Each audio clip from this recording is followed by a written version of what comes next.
AI and how the policy through performance is going to affect you and your workplace. In order to do that, today we are going to have a panelist with Senator James Maroney, Adam Piazza of CyberLife, and Dr. Jess Gregory of Southern Connecticut State University. And in the meantime, I'd like to bring up the head of the Owl Program at Southern Connecticut State University, Amy Vest. Yes. I'm not very good at this. No, I'm not very good at it either. It's all that stuff. Hi, I'm Amy Vest. So nice to have you all here today. Southern and the Office of Workforce and Lifelong Learning has partnered now with the Chamber. This is our second year to bring a variety of topics to the Lunch and Learn program. We're very excited about it. Our office is the non-credit professional development arm of Southern. So we're there to help you and your employees upskill and reskill. We do a lot of one-on-one training. So if your company has something in particular that you need training around, you can call us and we can create something custom, or we might already have something that is already in our books that we can kind of curate for you. You name it, anything from management skills to IT skills to AI skills. We create a lot of custom training for businesses. So non-credit, it's the kind of thing, it's, you know, a couple $100, however many hours it takes, 1 day, 3 days, 5 days, depends on what your needs are. So in front of you have a brochure, please reach out to us, go to our website, but we do a lot of training. If you don't see anything there that seems like it would fit your needs, give us a buzz. We've created a lot of training that we didn't have before that we just developed as needed. So great to have you all here today. We love Jess. Jess teaches for us in our non-credit program and AI class, and Tom Goldenbrook, we will be getting in a little while, also teaches for us. So yeah, we look forward to continue programming with you. Thank you. Thank you. And now I'm going to bring to the podium Colleen Felitz, Yep. who is going to be the moderator for the discussion. So everybody, let's give a round of applause to everybody.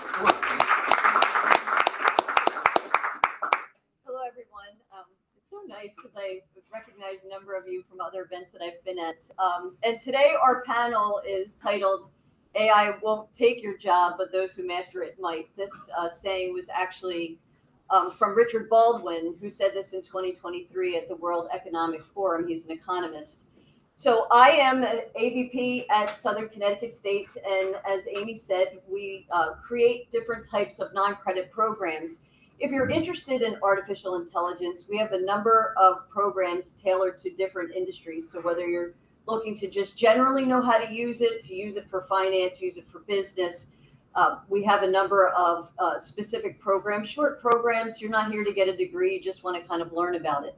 So it's my pleasure today to have Senator Maroney, Adam Piazza, and Jess Gregory to talk about where we're at with artificial intelligence, because as we all know, it is changing the dynamics at work and the skills that are required, especially for Connecticut's workforce.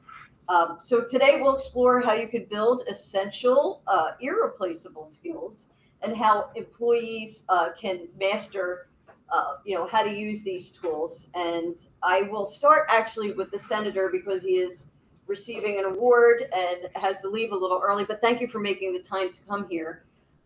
We are blessed to have a senator who's been ahead of artificial intelligence and looking at the ethics behind it. So Senator Maroney, Connecticut has been at the forefront because of you. Can you share what you think, though, is Connecticut's most pressing workforce challenges and what you're seeing in Connecticut, especially for those entry-level positions? Yeah, thank you. And I think we were talking before, and Adam brought up, you're going to ask the question about the AI bubble, right? Yes. And so I think that when it comes to technological revolutions, there's two things that they usually have in common. One is in the past, they've all created more jobs than they've destroyed. But two, when it comes to a technological revolution, people tend to overestimate the impact short term. So like in the jobs that may be lost short term, but underestimate long term, right? And so going back to the title or the saying that it's not AI that's going to take your job, it's someone who knows AI that's going to take your job. That my friend Delegate Michelle Maldonado from Virginia likes to point out that that's not necessarily true. It ignores the reality that there are jobs that are going to be destroyed, right? And the jobs that are created, it's not a one-to-one skills match. And a lot of the jobs that are going to be destroyed, or I shouldn't say destroyed, but eliminated, are jobs that are often done by women and very often women of color.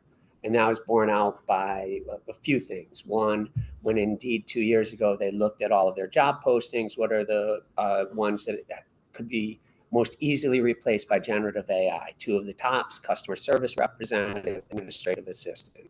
Bureau of Economic Research study shows that more than 1 in 3 women are in jobs that are at risk of being automated by AI, whereas less than 1 in 4 men are in jobs that are at risk of being automated by AI. And then 1/2 of gateway jobs, right? If you think of an administrative assistant or a customer service representative, these are jobs that talented people get in and they work their way up. So if we're eliminating the bottom rung on the ladder, that's one of my big concerns, right? So how are we making sure that we're doing the outreach to upskill and reskill our population and be thoughtful about it? And again, keeping in mind, there's a book called Recode America. Jennifer, I can't remember her last name, who wrote it. But one of the things in there that really stuck to me is, for a lot of people, it's not creating a new relationship with government, it's repairing a deeply broken relationship with government. So we can't just create training and tell people, do this, it's good for you, right? Like, trust us, you have to do this. It's important that we're partnering with nonprofits, we're getting out in the community, we're finding what I call distribution networks, people who have linked on, to other people. So working through chambers of commerce, but then also working with churches, with boys and girls clubs to try to do training, to get out and train. So we created the Connecticut Online AI Academy, which has free training. We partnered to start with Google, so you can do the program, you get the free AI Essentials, so it's a recognized industry credential, and then you can, that you have that certificate. We are in the process of creating the Connecticut Teen AI Academy, partnering with the Boys and Girls Club. Actually, Megan at the Boys and Girls Club in Milford has been fantastic in what they've been doing. We've got some training money for them, but the thought is to go 2 generation, because there's a permission slip. When you fill out the permission slip, do you want to enroll in the AI Academy, right, to get the parents enrolled? We're looking at creating a small business AI Academy, again, to assist small businesses with adopting and helping to become more efficient in their operations. So we're doing a lot of things. We know we need to partner, but from the Google's research, you're more likely to complete the certificate. If you're doing the certificate just on your own, you're not that likely to finish it. If you're doing it in partner with a nonprofit or with someone in person, you're highly likely to complete it. And so that's why we're looking at partnering with, hopefully, with the Office of Workforce and Lifelong Learning. Again, 2 most important skills people can learn now: responsible use for AI and lifelong learning, because we know things are changing so rapidly. But we need to partner with the boots on the ground and with people. Again, it's more likely to get people to complete the training, but then also that third-party validator. We need people to help spread the word. Thank you so much, Senator. I think we can let you go after that fantastic answer, since we know you have to get off from here. Before I get into asking the other panelists, though, I just wanted to throw out, did somebody want to ask a question of the Senator? What about the WBDC, the Women's Business Development Council in Connecticut? Considering partnering with them for that certification that you mentioned? Yeah, no, that's a good idea. And then also, they were really excellent at training for some other things. So any other organization, right? We need to partner with as many organizations as possible, and especially once we have the Small Business AI Academy to partner. We were able to bring Intuit. They came to New Haven last year. I can't remember when now, because they've done a More with AI tour, and so they did a free training there. And so we'll be partnering with them to use some of their curriculum. And again, so we don't necessarily want to create our own. We want to curate, identify programs that are useful. And then David Ferreira at Charter Oak State College has been fantastic in helping us to create these curriculums. So we're trying to partner. And that's where, if you want to take that course, the Connecticut Online AI Academy, it's through charteroak.edu. charteroak.edu. Yep, Charter Oak State College. Or I think cosc.edu. I think there's 2 ways to get there. But as I said before, we're also trying to make an in-person curriculum to deliver and to partner with other organizations for delivering that. Thanks, Julie. It's a good question. And actually, we're good friends with Fran, who had the CEO of WBDC. So we've actually talked with her about launching a number of programs through Southern. So just keep, stay tuned. There's more to come. So thank you, Senator Maroney, for being here and for answering our questions. I greatly appreciate it. I'm going to turn now to the industry expert. We have Adam Piazza here with CyberLife, and I think a lot of people here want to know, how are you applying AI in real world settings? Because there's so many different areas, the scope of work is so grand. So how are most people touching base with you, Adam, and bringing it into their own business? Yeah, absolutely. First, I do want to congratulate you all for coming here.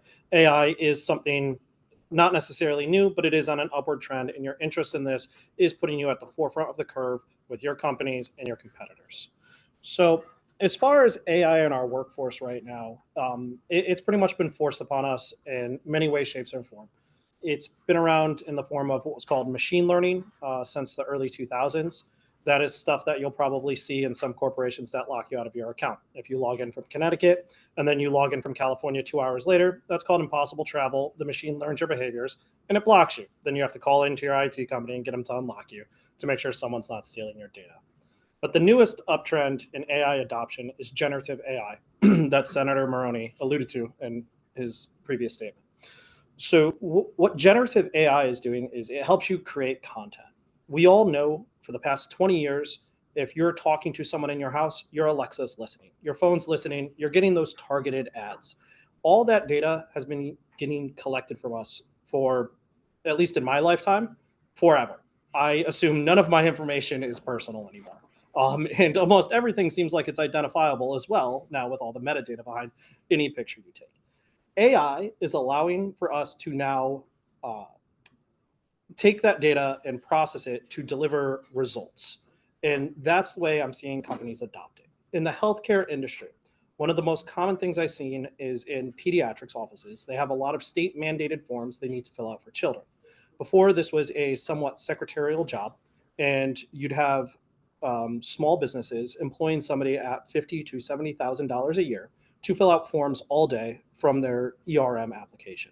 Now with AI, I personally and other people in the tech space have implemented solutions that pull the data from their medical records and fill out these forms to submit them. Now that comes as a fear of now that secretarial work of entry job position has been replaced. However, what I have seen in these businesses is now it frees up those resources to shift into more skilled labor than data entry. So now these people that used to be filling out medical forms as state and federal mandated regulations are moving into shadowing doctors, learning how to clean certain medical equipment and how to use it, how to work with vendors, and their job role is expanding. So that entry-level position hasn't been eliminated. It's just been realigned with the industry and what they need, which also leads to more profits. I have seen in the architectural space, AI is being adopted at a much faster rate than I've seen in any other industry. Architectural firms, it's just, I knew nothing about architecture and I work in IT and now I know way too much about architecture. And if you have architect friends, please confirm with them. One of the biggest pain points architects that I've spoken to have is finding pieces for doors. So when they're designing buildings, figuring out the left swing, right swing, where the handle needs to be, the type of lock, the type of latch, is a very tedious process, and there is a ton of material item codes that you need to implement in order to make these purchase orders. With AI, you can simply use large language models, which is the back end of a lot of generative AI, to put in what your client wants, and it will pull from your inventory systems, if set up properly, to tell you what you can use or what you need to purchase. Now these architects, very high-end expert positions, are able to focus more on their designs and delivering what clients want instead of having to work through their inventory list to find these parts. So it leads to better results and faster adoption. I mean, AI's out there, it's being forced down our throats, and adopting it is what we're going to have to do. Yeah, but not necessarily a bad thing, Adam. So, but I appreciate that the scope of work that you're working on. We have Dr. Jess Gregory from our College of Education, and you're bringing expertise in critical thinking and in curriculum design, and then taking that into artificial intelligence and creating the next generation of educators and doing some digital credentials for us in AI. Can you tell us a little bit how you were building the future now with what you're developing? That's such a small question. You got the softball. What the Right? heck? Five, You and I five got the words or hard less, question. please. So, all right, that's a big question. There's a few different ways to go from there. Yeah. And so I'll start with some of the conversations I'm having in the class I teach through Owl. Some of the students in the class, the participants in the class, are already working. Some of them are upskilling. Some of them are, well, the most fun section, don't tell the other sections, was the one where I had someone who was recently incarcerated and a corrections officer in the same cohort. It was awesome. Such great conversation. But the intentional integration of critical thinking in sort of when to use AI and how, in order to evaluate the output, you have to be knowledgeable enough to evaluate that you're not getting garbage out, sort of that you're the critical friend in this situation working with a coworker, and that you don't just automatically trust what's coming out. Some of the participants in the class have lamented in the reflections and their conversations about their previous experience with AI, how they, when they were in college, so like 10 minutes ago for some of them, they sort of outsourced some of their work. And now they're like, oh, ooh, like I thought I didn't have the time to do it, but now I realize I didn't learn it. And so having the conversation with my educators, and now in my day job, my educational leaders, sort of, all right, if you don't build a relationship and you don't explain the why wouldn't they outsource the work? And so it shifts it to this human side of education and of any industry, right? Explain the why, be transparent, that radical transparency of why are you being asked to do any of this? Why do you care? Like, why is this important? The why matters. And if we don't trust the person to share with them the why are they going to trust us enough that it's worth doing? And so for me, it's a human issue, not necessarily a technological one. And so building the relationships, establishing the why, that is the way we are going to move education forward. But it's always been at the heart of education. It's just we don't always keep that highlighted. So AI is just sort of highlighting what we already know about the best practices in education. And it's kind of forcing our hand a little, right? You can't AI proof a task or assignment, but you can build a relationship so the person cares and go ahead, it's all good, and wants to do that work because they're going on that learning journey with you. No, I agree. That was a great answer. And I always like the phrase trust but verify, because a lot of times students will put work out there that they don't verify, which we're kind of always staying on top of them for. Because as we know, AI often introduces bias. There's a lot of bias that's still out there with the information that's pulled. So Senator Maroney, why don't you talk a little bit, because you were very big on some of the first laws looking at bias. Tell us a little bit about what you experienced and also how you've tried to ensure that we are moving forward in an ethical way. Yeah, thank you. And I think that's been, I started working on automated decision-making rules before ChatGPT was launched. I started working on data privacy laws in 2020. As part of that, we gave people the right to opt out of automated decision-making, and we wanted to go in to do more regulation on the automated decisions. But then ChatGPT was launched, and all of a sudden, you can't regulate AI. It's because it's too new, even though the term itself was created in 1955 at a computer science conference at Dartmouth. So it's been around, for a while.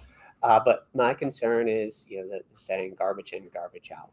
If you're not using representative data to help make decisions, you're getting bad decisions. And bias is something that impacts everyone. I think, one of the earlier examples is a 2018 hiring algorithm that was from Amazon, and they were trying to use an algorithm to scan resumes to make recommendations for hiring a technologist. It would gone on 10 years previous resumes. Most technologists were men. The algorithm determined it wanted to hire a man.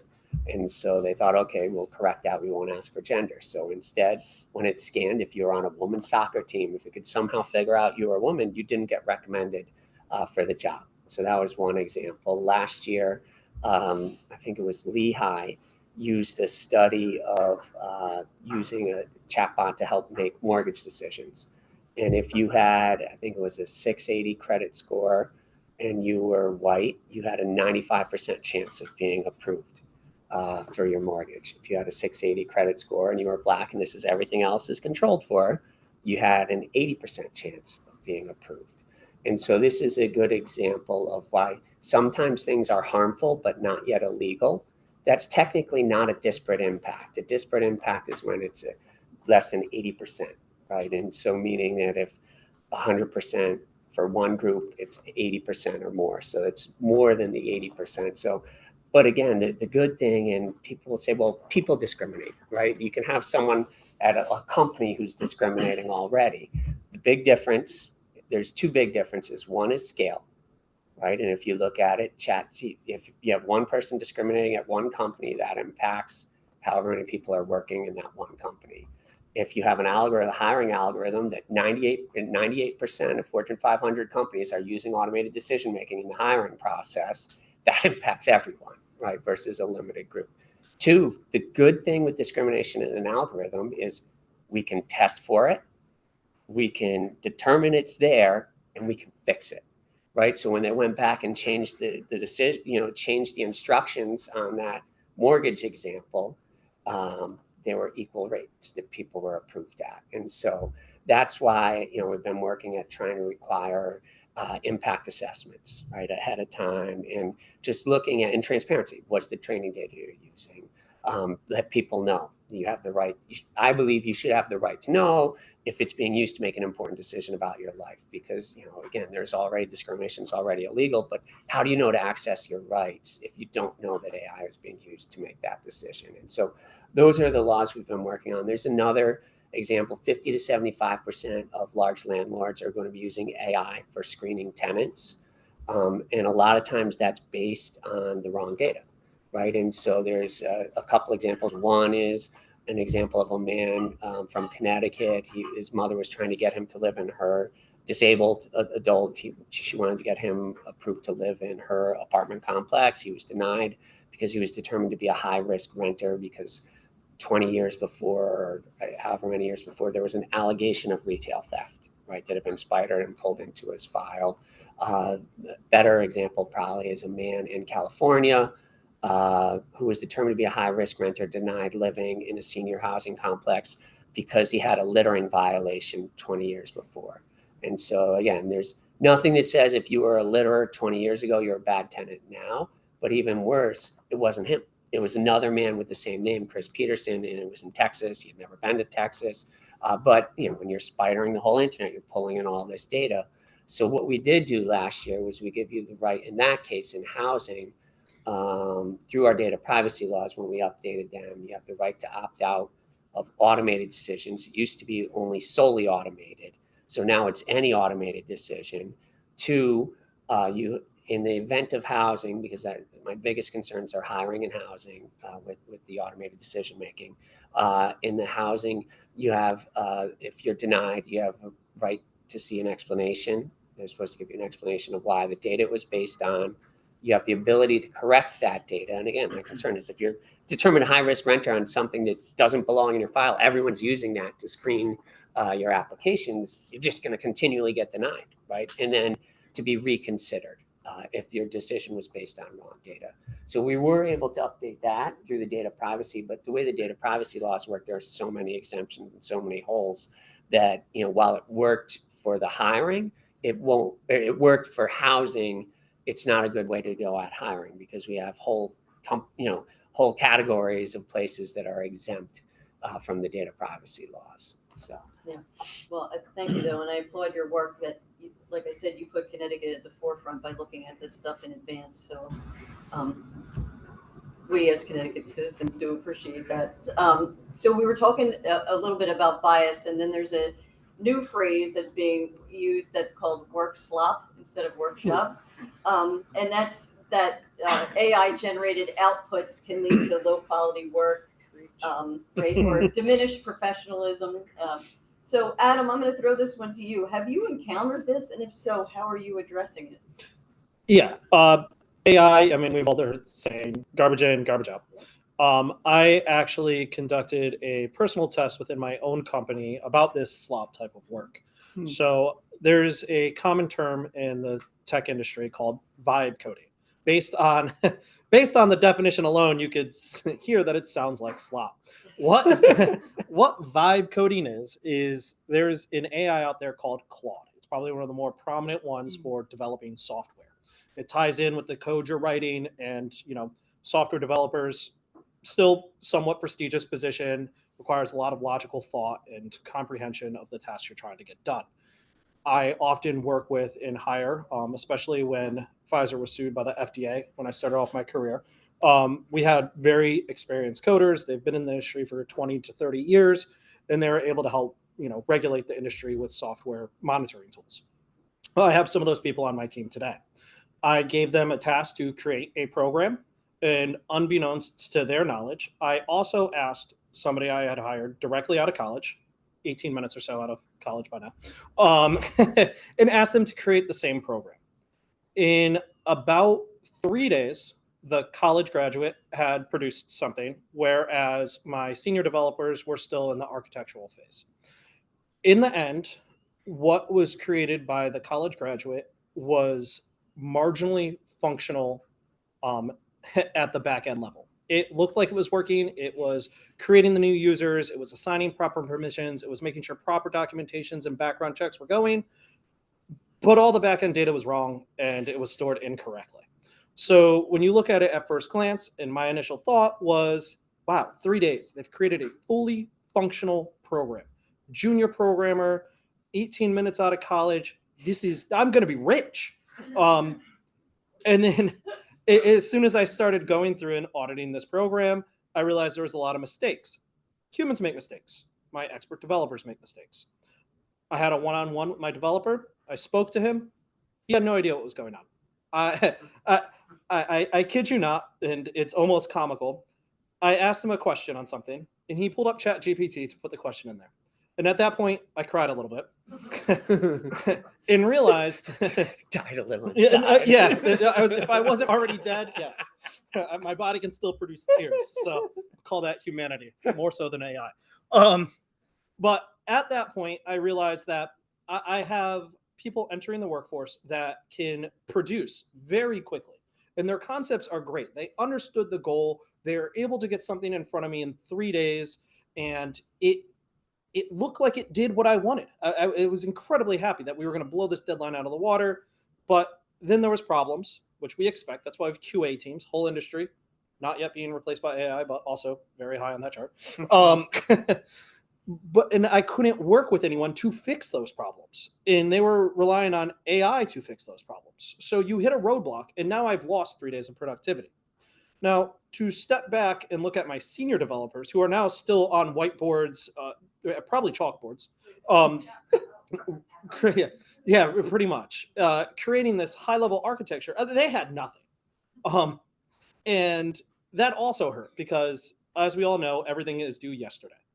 So I have, and the project is still ongoing, and they do have a fundamental understanding of where we're going to end up, and it will work. I have full faith in them, but it's not quick enough either.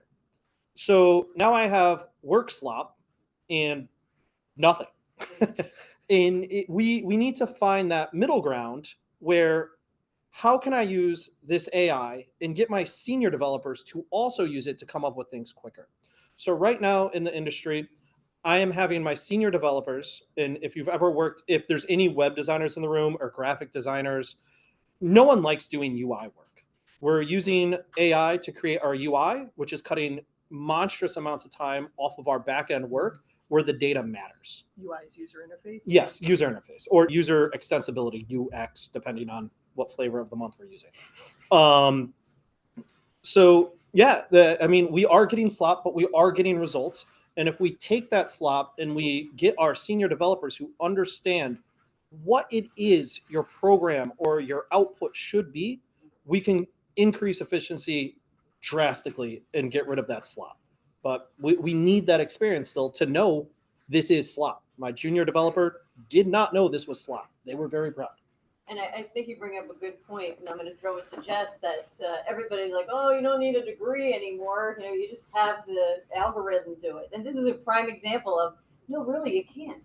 You have to have expertise in areas, and then you can use it as a tool, keeping that human in the loop, right? So you can look at how to use it more effectively. But you definitely need a depth of knowledge. It's not like the student is like, oh, let's create this and off it goes. It looked good, but it didn't work, you know? Yeah.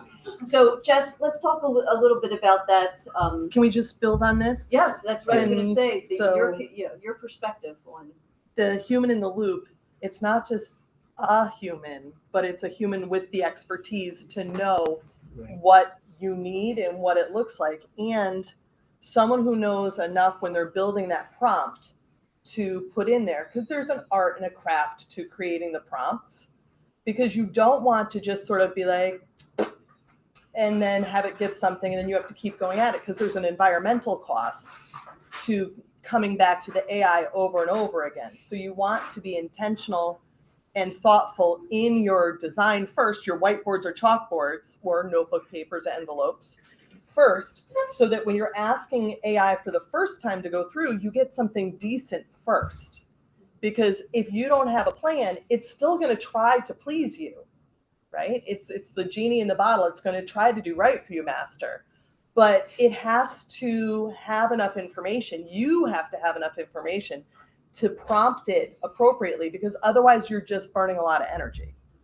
And so, you know, every time we create a silly picture, there's an environmental cost to making a silly picture.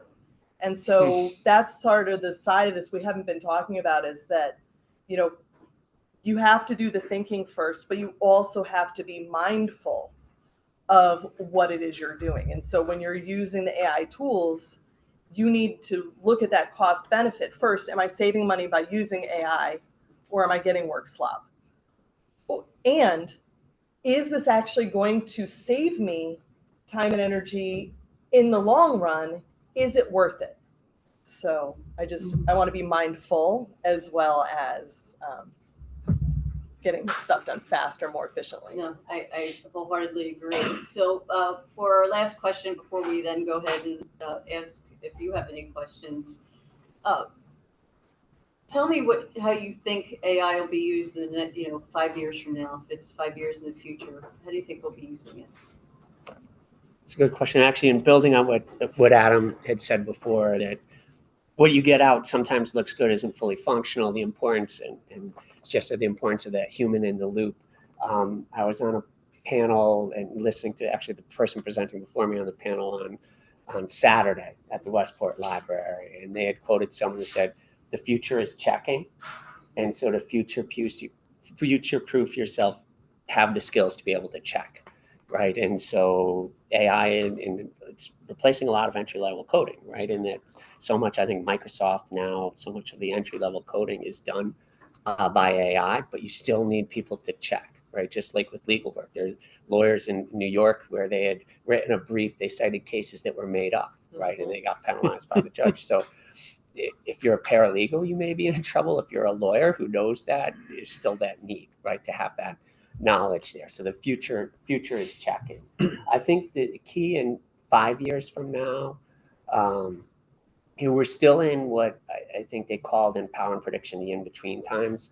The in-between times between it's been a while since the invention of technology. Generative AI, let's say, that's a newer invention, between when you've seen something invented and you see the full power of it to transform society. And so the other thing they talk about there is right now we're seeing all point solutions where it's replacing something at the end of a point. And so the first $1 billion company in Canada was they were making credit decisions, something that had already been done, but they were able to make it more efficient. 5 years from now, we're going to start to see re-engineering of processes, right? To see the full transformation of society. It's a system engineering change, and so how we can use this within. And I think in the next year or so, we're going to see more of the agentic AI and that's coming out where the agent will have agency, right? You'll be able to give tasks to an agent that will be able to complete it for you. And so I think in 5 years, we're going to see more of the agentic AI helping to, there's positives, right? It's help us to do the drudge tasks, right? I think right now when you're seeing the automation, think of repetitive tasks. Those are things you may want to automate. So invoicing, other back office things to free us to do the time they need for doctors. Ambient note taking is the big thing, right? And even police officers, the ambient note taking where it's translating the interaction, then generating the notes. And you have to be liable to check that to make sure it's accurate. But I think in 5 years, we'll start to see more efficiencies. But MIT did a study, 95% of experiments with AI where they're using it to try to rapidly generate revenue fail. And so right now where we're seeing the benefit is in cost avoidance and in automating those repetitive tasks to allow us to do more of what humans do and we're wired to interact. And so hopefully we'll in 5 years start being freer to return to more of those. And again, another positive, it's bringing old skills back in vogue, and that critical thinking is key in all of this. And a lot of the conferences, people who are speaking, they were philosophy majors, right? Who thought that would come back in vogue, or French literature or others. So again, thinking is key. Adam? Yeah, on a similar trend to Senator Maroney, but a little more radical on that is I think AI in 5 years is going to be much smaller than we see it today. I think on this 5-year journey, everyone that is a writer and English major, you're going to see a lot of job opportunities pop up for AI language prompt engineers, which is going to be great for that industry. And then I think around the 3-year mark, I expect to see somewhat consumer backlash towards AI. Think about it today. You call your Comcast or Optimum when your internet goes out. You get that chatbot. You have to go through key prompts. No one wants that. We want to talk to a human. I think AI will then trend back towards being behind the scenes, in-house decision-making and automation. However, after about the 5-year mark, I do think AI will dwindle down and be a tool much similar to Microsoft Excel or just your general Google searches. AI will still be important in our day-to-day lives to help take a synopsis of all the data that's been collected. I can use AI to ask questions and get information about the data. But if you look at almost every single AI company, like you had stated, there's no monetization right now. That's where I'm Yeah. going. I'll leave that one for you. But there Teed it up. Yeah, there She gets is everything teed up. there is no direction a lot of these AI companies are coming to. And the last thing I'll say about money, there are certain companies out there that have evaluations in the $30 billion mark, and there are 25 employees. And these companies, they're going to get investments and they're going to go out of business because there's no way to make revenue. So AI right now, what's important is when these drastic technological changes come about, it's not AI that I think we should be looking at necessarily. It is important to be aware of it, but the things that AI are generating behind the scenes, the way we manufacture graphic processors, this is a huge industry where we get that silicon from other countries. We're bringing that in-house. The GPU market, there's going to be a lot of evolution in that. And that is because AI is forcing these companies to refine how they make hardware to keep up with the demand. That's not going to go away. AI is pushing the industries behind it forward, and that's going to stay around. It took many, many years for us to develop a personal computer, and we have taken off greatly since then. AI is creating that next demand for new technological components to be developed more efficiently, and that's going to drive to something else. Maybe it will bring in quicker forms of data processing, different ways we process bits and bytes for computers so things can happen quicker. It might drive down costs. So now the entry level into technology is much lower. And I think that's what AI is going to leave us with. AI is a nice, shiny, flashy banner, but what's behind it and what's powering that banner is truly what's going to help our society. Yeah, so Jess, what do you have to say on that? Well, I just think that when it comes to AI right now, it's not behind a paywall. And I think it will be behind a paywall, and that's going to exacerbate issues of equity. It's also going to centralize power. And essentially, the people who can afford to use AI are going to continue to use AI to streamline processes and reduce their overhead. And it's going to create a larger gap. But it also is reinvigorating the energy industry in terms of renewables, and like the first reactor at 3 Mile Island is being refurbished to power artificial intelligence. And so there's a lot of other industries that are going to sort of be reinvigorated, but I think it's power and money. And right now we are in the stage where we're getting hooked, and then we will have to handle that. Yeah, we'll have to see where it goes. Did you want to say something? Yeah, just one comment on that. I think most of us have heard the saying, if you don't know what they're selling you, you're the product. Mhm. And right now we are what these AI engines are learning from. Yeah, I mean, we in our class, one of the things we stressed right at the beginning in week 1 is protect your personally identifiable information. And so, all those free tools we're using, we don't give them our information. And so if you ever see an email from Otis AI. So, well, we're out of time, but I want to thank our panelists here. I smell pizza. We have pizza after this. And just to say, we have the fabulous Tom Goldberg, who teaches our AI developers boot camp session, which you won't want to miss. But let's give a round of applause for a fabulous panel. Thank you so much. Okay. Very well done. Thank you very much. I actually feel a little more intelligent, not artificially. Yeah, we do have lunch. It's brought to us by Silver Sands Pizza. So surprisingly enough, it's mostly pizza. So come on up and grab some, and then we will have a big workshop, and everybody will become experts in the next 2 hours. All right. Thank you. Yeah, thank you very